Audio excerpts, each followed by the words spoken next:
Good evening, friends. I hope all of you are all safe and well. We're going to take this opportunity to try to keep things as normal as possible under these circumstances. And so, being that each Wednesday at 8:30 p.m. we have a shir in Mishna, we're going to continue to do so as well tonight. Tonight's class is dedicated in loving memory of my dear mother, Rivka Bas Harav Shleimai. We're going to be studying chapter 3 of Masechtas Beitza. Says the Mishna, Ein Sodin Dogin Min Habayir Vorin B'Yomtiv. We may not catch fish from a pond on Yom Tiv. V'ein Neistim Lefneim Mezonos. And the Mishnah tells us another rule, that we cannot feed fish that are in a pond. You see, a pond is rather large. It's not like a little small fish tank. A pond is a pond. And you would have, in order to catch a fish from a pond, you would have to now catch the fish. Even if it's a man-made pond, it's large and it requires further catching of the fish. Now, there are two laws here. One is that you can't fish from a pond, even on Yom Tiv. Now, although we have already been discussing for a number of weeks that you can do whatever you need to do on Yom Tiv when it relates to food, there are limitations to this dispensation. For example, this one. And the reason is because if a person were to catch the fish from the pond before Yom Tiv and then leave them in their bathtub, for example, or in another small place, the fish would be just as fresh as if they caught it on Yom Tov itself. So this is something that could have been done, this labor could have been done before Yom Tov without losing anything.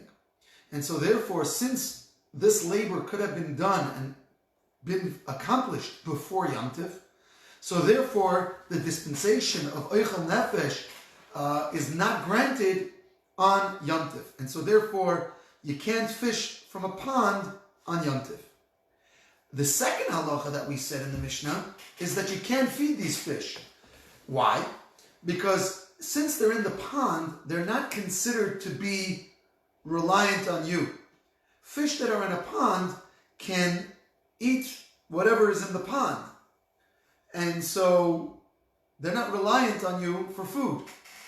Now this halacha is very relevant in our day and age, both as in a general rule and in the specific rule. One, first of all, you're not allowed to feed animals on Shabbos or Yom Tov that don't belong to you, that are not relying on you. So if you have a dog, if you have goldfish in your fish tank, you're allowed to feed them because they're relying on you. However, stray dogs, stray cats, birds, fish in a pond, you cannot feed on Shabbos and Yom Tov. There is a mistaken custom, if you will, to feed the fish when reciting Tashlich on Rosh Hashanah. And this is not a good minhag, because the Mishnah here clearly states that you can't feed fish that are in a pond, or certainly not that are in a stream or a river on Shabbos and Yom Tov. The Mishnah continues, Avol tzadin chayav oif min habevorim. But when you have pens that have fowl or other animals, so you can catch the animals from these pens, because a chicken or a goat or a cow that's in a pen is considered already caught. It's not like you have to recatch them. And so when it comes to larger animals, again, like chicken and fowl, chicken and cattle or goats, you can take them from the pen. And you are allowed to feed them on Shabbos and on Yom Tov, because they're relying on you for food. They can't go anywhere else to find their food. And they're considered captured and caught once they're in the pen. Rabbi Shimon ben Gamliel says, Loichol habivorin shovin. Rabbi Shimon ben Gamliel qualifies this statement. And he states that not all enclosures are the same. Zehaklal, this is the rule. Kol ha-mechusar tzida aser. Anything that requires additional trapping is prohibited to trap and prohibited to gather on Yom Tov. V'she'eni mechusar tzida mutar. But something that does not require further trapping is allowed on Yom Tov. Mishna Beis. Mitzudais chaya v'eith v'dogim. Traps that are set for animals and for fowl and birds and fish. Sha'ason Erev Yom Tov, which were set out before Yom Tov. Lo yitol mehem b'Yom Tov. So now they were set out before Yom Tov, and now you show up on Yom Tov and you see, for example, you see a goat, a wild goat that's caught in one of these traps. And now you want to slaughter it on Yom Tov and use it for your Yom Tov meal. So says the Mishnah, you cannot use these animals that you find on Yom Tov from traps that were set before Yom Tov, ela im kin yedesh and itzaydu me'erev Yom Tov, unless you know for certain that the animals were already caught in the traps from before Yom Tov. Now, Rabbi Gamliel disagrees with this. Ma'aseh Benochri there's a story that there was a Gentile, Benochri Echad, there was a Gentile, Shehevi Dogin LaRabbi Gamliel. He brought fish to Rabbi Gamliel on Yom Tov. V'Omer, and Rabbi Gamliel made a point of saying, Mutarne, I'm allowed to eat these fish, even though they may have been caught on Yom Tov. I don't know for certain, but they may have been. Ela she'ein ritzayni lekabel ayemenu. I don't want to accept them from him. Rabbi Gamliel had his own reasons. So the Mefarshim explained that perhaps it was an issue that it was a day of Avodah Zarah, and so he didn't want to have dealings with a heathen on the day of an Avodah Zarah. There's another explanation that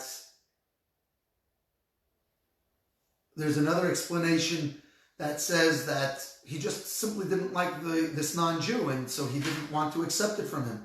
And he made a point of saying that this is the reason why I'm not accepting it, because he disagrees. Safuk Muchan, if it's a suffix, whether it was caught before Yom Tov, according to Rabbi Gamliel, he allows it.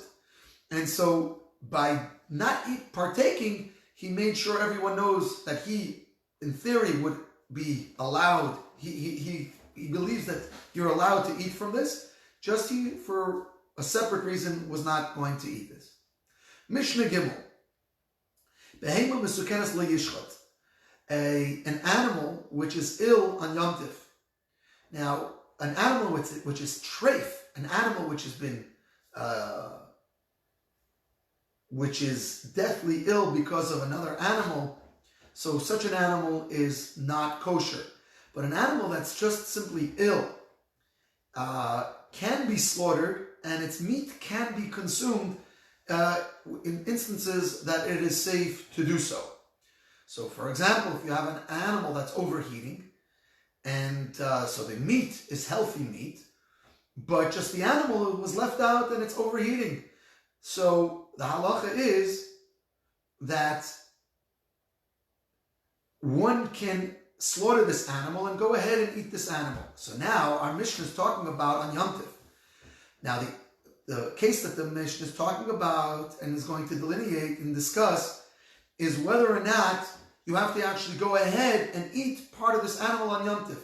The reason why a person wants to slaughter this animal is not necessarily because he needs this animal for Yom Tov, but rather he wants to save himself from a financial loss, because if the animal dies, so then it's obviously not kosher to be eaten. And this would be a great loss to the owner. So now, says the Mishnah, an animal which is ill. and one suspects that it might die, you cannot go ahead and slaughter it on Yom Tif, unless there's enough time during that day of Yom Tov for the person to slaughter the animal and roast at least an olive-sized portion of this animal and eat it. So if there's enough time yet in the day for him to do this, then he can go ahead and slaughter and save the whole animal with this ruse. Ordinarily speaking, we don't cook things that we don't make ruses for on Yom Tif for things after Yom Tif. For example, we don't cook food on Yom Tif and thinking that, I'm going to eat it, saying that I'm going to eat it after Yom Tif when you don't really want to eat it after Yom Tif. Even if you will have enough time to eat from it. So for example, a person wants a big, a nice meal, let's say Yom Tif. So he thinks to himself, let me prepare it on Yom Tif and I'll just eat a kazayas worth and I'll be fine.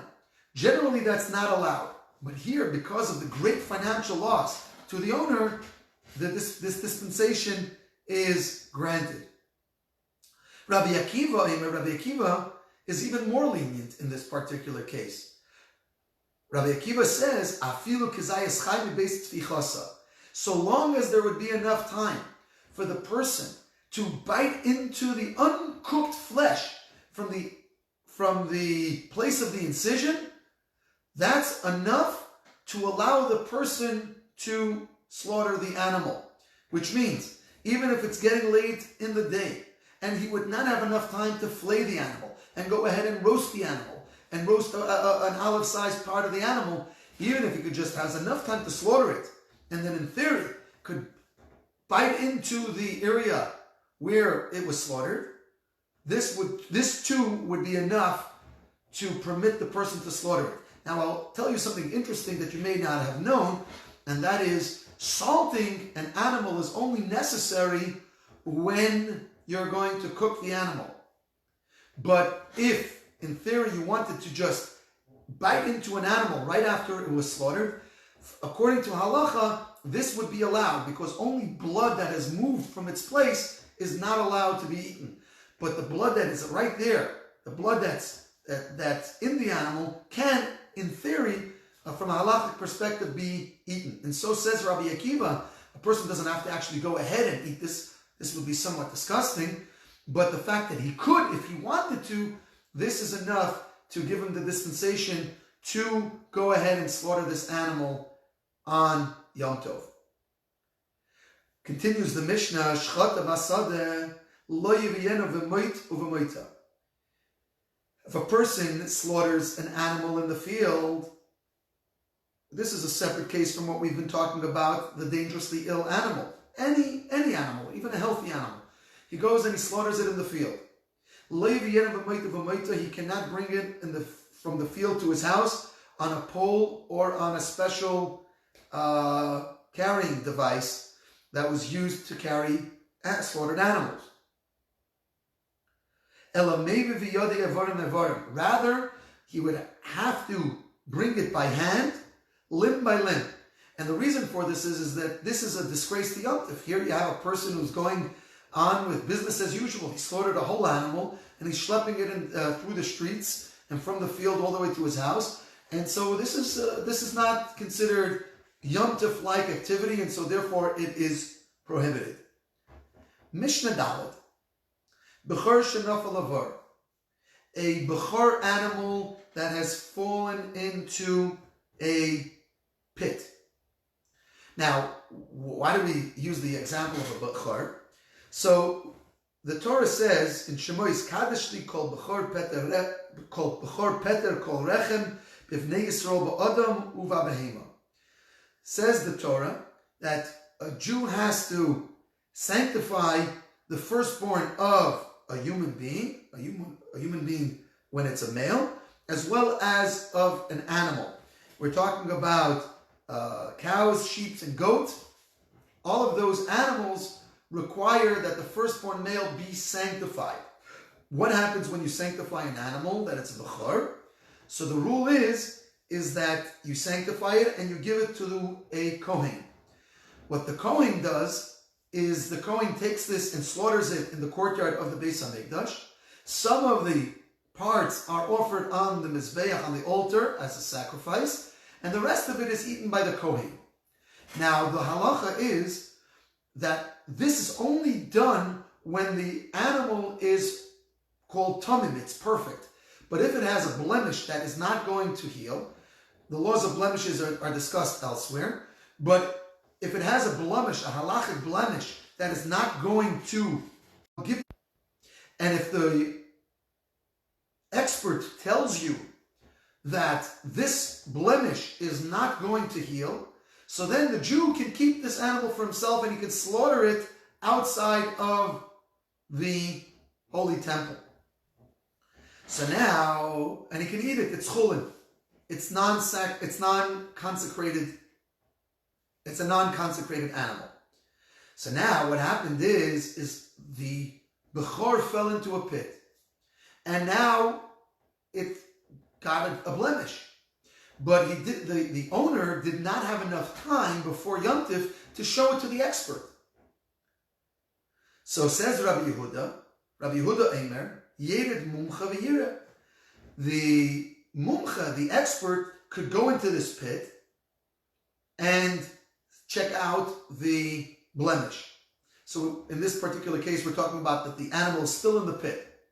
He descends into the pit, this expert, and he will make a declaration whether or not this is considered a permanent blemish. Now if indeed this mumcha establishes and pronounces that this is a this is a blemish that will not heal, so yalav yishchet, so we can take out this animal from the pit and slaughter it on Yom Tif for our Yom Tif meal. V'im lav, but if it does not have a blemish, a permanent blemish, lo yishchet, so obviously you can't slaughter it on Yom Tif. And the reason is because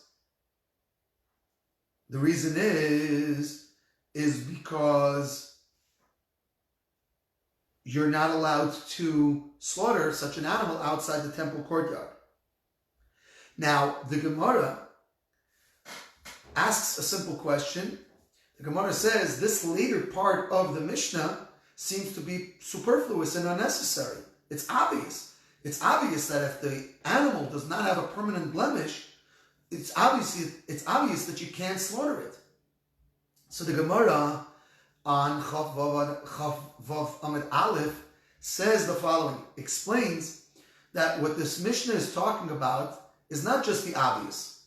The Mishnah is talking about that if a person, if the animal falls into the pit before Yom Tif, and the expert, the mumcha, descends into the pit and declares that it's not a mum kavua, it's not something that's going to remain, this blemish is not going to remain. And then subsequent to that, the animal gets further injured, and a mumcha is able to establish that the animal will not recover from this, the mum will remain. So now, since this animal was already set aside, we've already established earlier that it's not a mum, so the person left it aside. So now, subsequently, when the animal gets a mum, gets a blemish after that, it's still not allowed to be used, even if the expert declares it permanently blemished. Because since earlier it was already established that you are not going to use it, and so it becomes muktzah on Yom Tif. Rabbi Shimon says, Kol she'ein mumay nikar maba'id yoyim ein ze min hamuchan. Rabbi Shimon disagrees with all of this, and he says that so as long as a mumcha had not established the mum and declared this mum to be a permanent mum before Yom Tif, so it was muktzah before Yom Tif, regardless whether or not the person had seen that the animal had fallen into the pit before Yom Tif, since it was a suffix for this person whether or not he would be allowed to shech this animal altogether because it's a bechor. So therefore, even though he knew about it, he can't make according to Rabbi Shimon, he can't make a condition and say, well, if it's going to turn out that it's a mum kavua, then I will go ahead and slaughter it. Because according to Rabbi Shimon, he would have to know definitively that this is an animal which can't be used on Yom Tif while it's still before Yom Tif. So again, Rabbi Shimon, in summation, Rabbi Shimon disagrees with all of this and says only when you know for certain that it's a mum kavua before Yom Tif can you slaughter the animal on Yom Tif, the bechara on Yom Tif. Mishna Hey, Behema Shamesa. Here's a new case. If there's an animal that passed away on Yom Tif, it died, you didn't slaughter it. Lo yizizenu min keimai. You are not allowed to move it from its place. And the reason is because it's muktzah. There's nothing you can do with it on Yom Tif. And since you can't go ahead and slaughter it and use it for eichel nefesh, so it's completely muktzah on Yom Tif. Umaise, there was an actual story. There was an incident, and they asked Rabbi Tarfon about an animal that had died on its own accord on Yom Tif, as well as another case, a second case, in which there was challah. Challah is the portion that we separate from our dough, and we give to a kohen, and it became tamei. It became impure on Yom Tif. Shenitma, it became impure. So they went into the Beis HaMedrash and they asked Rabbi Tarfon about this. And he told them, you may not move them from their place because they're muktzah. They have no use on Yom Tif. You can't eat them. The animal that died, of course, you can't eat because it wasn't ritually slaughtered. And the challah, which became impure, cannot be eaten, certainly not by a non-Kohen, and not by a Kohen either, because it's impure. Mishna Vav. Ein nimnim ala behema lechatchila b'Yom Tif. One may not be counted initially on an animal on Yom Tif. What is this referring to? So it's apparent that in the times of the Mishnah, what the people would do is they would make a cooperative, if you will. They would join together and purchase an animal for the ritual slaughter, for the shochet, to slaughter for them. And so they would divide this in any which way. They can say everybody gets 5 pounds, or everybody, they would perhaps weigh it and divide it by weight, or perhaps in other cases, in other instances, one would say, I'll take this leg, I'll take that leg, and they would divide up the meats beforehand. And so this is called being counted on a behema. This is becoming a partner with a bunch of people, splitting up an animal. So now, says the Mishnah, people cannot partner together to do this because it's too much of a business transaction to be conducted on Yom Tif. Now the Gemara says that the Gemara on Chav Zayin Amud Beis says that the ban is only in effect if they specified a price, and they said, okay, we're going to pay the farmer and the slaughterer X amount of dollars, and then I'll pay $15, you'll pay $100, and then divide it up by money, by specific amounts. So that is prohibited. But if they just casually do this, then it would be allowed. This is what the Gemara clarifies. The Mishnah continues,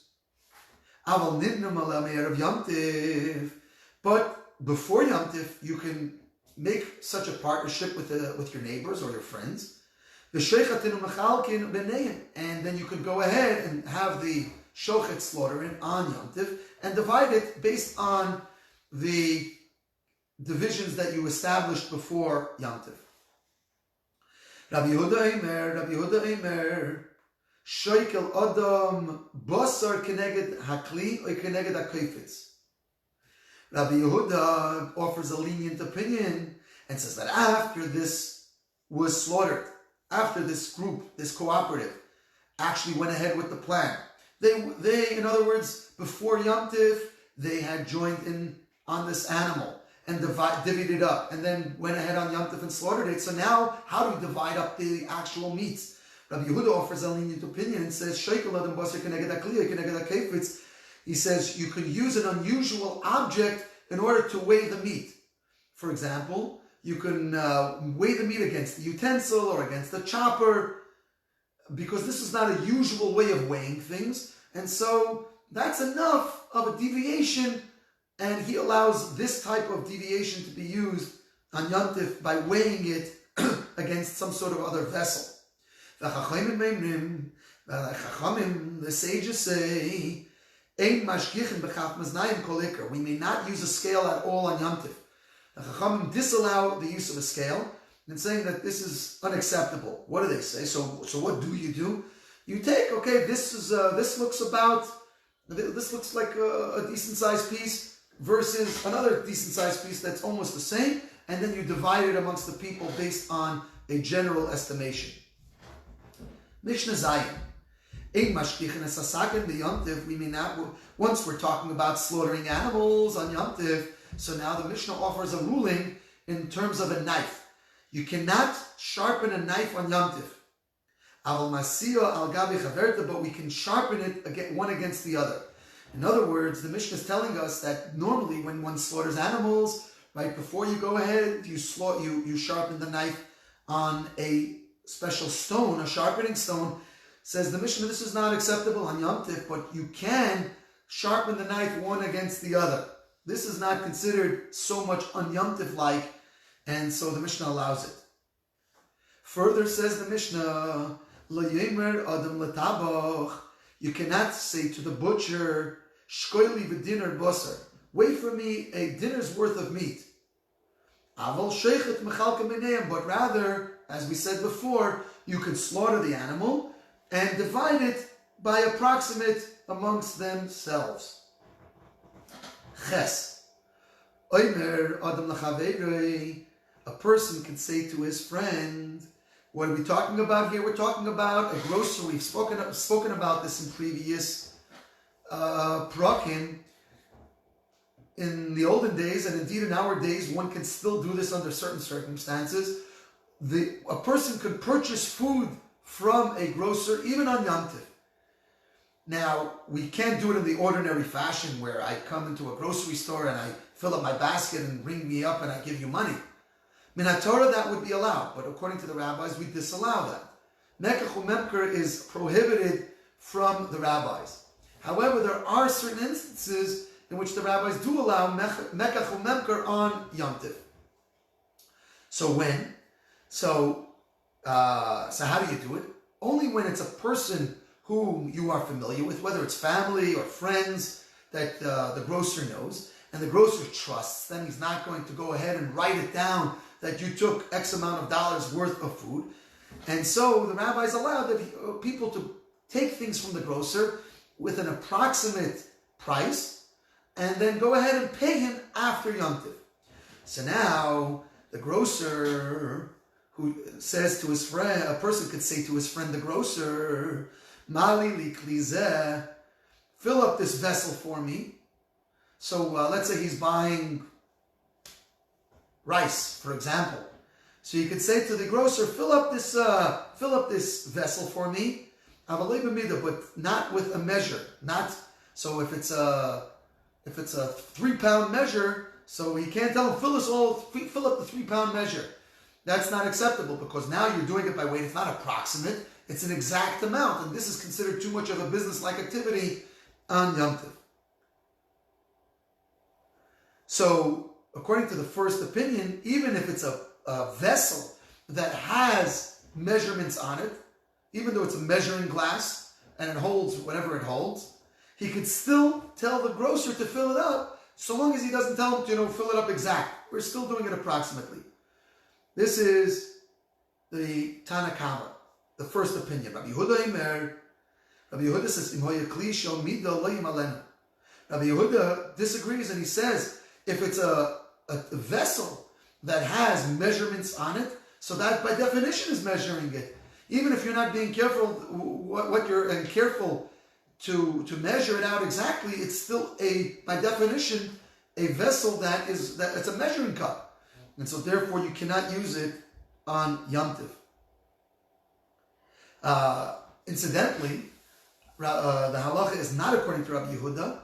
And the halacha is you may use a vessel, that you may use a measuring cup, but you can't, like I said, you can't flatten it out, you can't be exact when you are using it on Yom Tov. Ma'asav Abba Shaul ben Botnis, there happened the story with Abba Shaul ben Botnis, Shohi Mamali Medeis of Me'erev Yom Tov. Now Rabbi Yehuda is bringing support from Abba Shaul ben Botnis. He wants to say that you can't fill up, he wants to prove from this story that you can't use a measuring cup or measuring vessel to fill things up on Yom Tov, even when you're not being careful. So says Rabbi Yehuda, Ma'asav Abba Shaul ben Botnis, Shohi Mamali Medeis of Me'erev Yom Tov. There's a story that's told over that he would fill up all of his measurements from before Yom Tov. And he gave them to his customers on Yom Tov. Abba Shaul ran a business. He was a huge Talmud Chacham, but he also he was a grocer and he had a business. So what would he do? He would fill up all of these measuring devices and measuring cups before Yom Tov.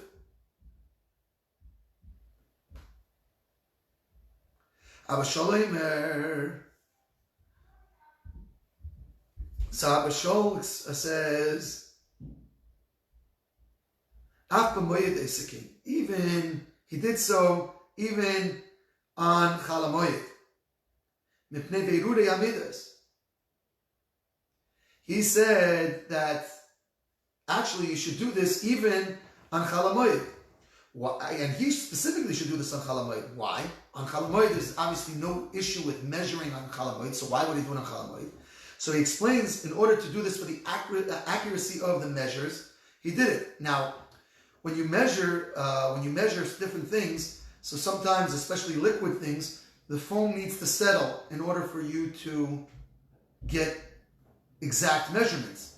Now, Abba Shaul was a Talmud Chacham, and people would come to him with lots of questions on Chol Hamoed. Why would they come to him on Chol Hamoed? Because there's more time to study Torah on Chol Hamoed, and so people were studying more Torah, had more questions for him, and he didn't have time to wait for the foam to go down in order to get exact measurements. And even certain other dry measures, you have to wait till things settle in order to get an exact measure.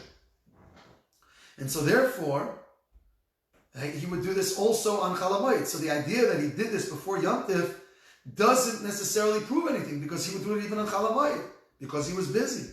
The Chachamim say, he would do this even during the weekday. He would pre-measure things that he was going to sell so that he would have proper measurements.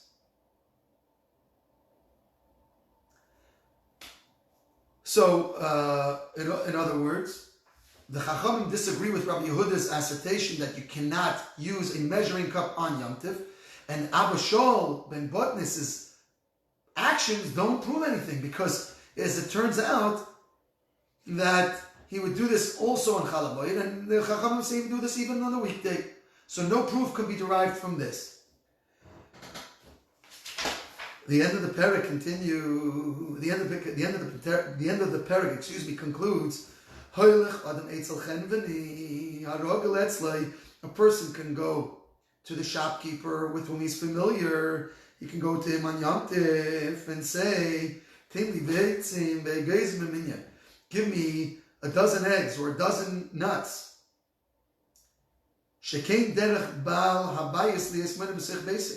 Because this is not considered a commercial activity, counting eggs or counting nuts, because this is what people do at home. When they're making a recipe, if it calls for 12 walnuts or 10 walnuts, they count out 1, 2, 3, 4, 5, 6, 7, 8, 9, 10. This is something that somebody does at home. It's not considered a commercial activity.